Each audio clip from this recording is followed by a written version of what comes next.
The 2025 India-Pakistan conflict, short, fierce, and headline-grabbing, began with a tragedy that shook the region to its core. It all started in the quiet town of Pahalgam, Jammu and Kashmir, where a terrorist attack claimed the lives of 26 innocent civilians. That single event lit the fuse for days of intense military confrontation between two nuclear-armed neighbors. Let me break down what happened, why it matters, and what it means for the future. Within hours of the attack, India launched Operation Sindoor, a swift and targeted military campaign. The goal? To dismantle terrorist infrastructure not just in Pakistan-administered Kashmir, but across the border in Pakistan itself.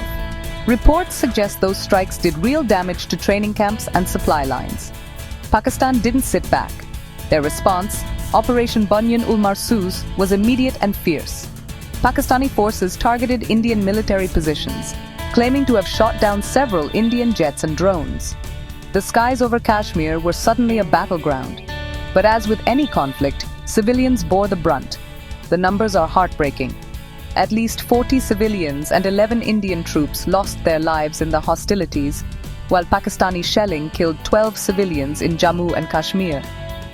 Homes and infrastructure were damaged, families displaced, reminders that the cost of war is always paid by ordinary people.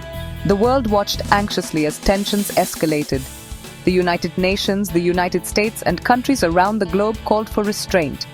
In a rare show of diplomacy, it was the US, specifically Vice President J.D. Vance and Secretary of State Marco Rubio, who stepped in to broker a ceasefire.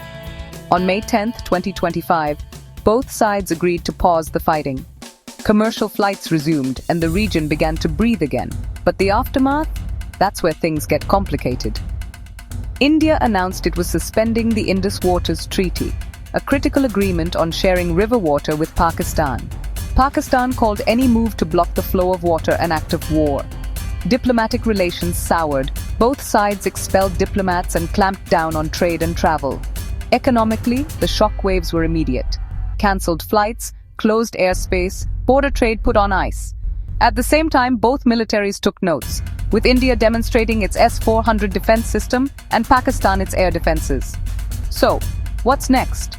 The ceasefire is holding for now, and there's talk, just talk, about restarting peace negotiations. But the issues that triggered this conflict, terrorism, Kashmir, and the long-standing border disputes, haven't gone anywhere. The world can't afford to ignore this flashpoint. The risks are just too high, and the stakes, quite literally, nuclear. For now, the ceasefire offers hope, but real peace? That's going to take more than just words on paper. Thanks for watching. Stay curious, stay informed.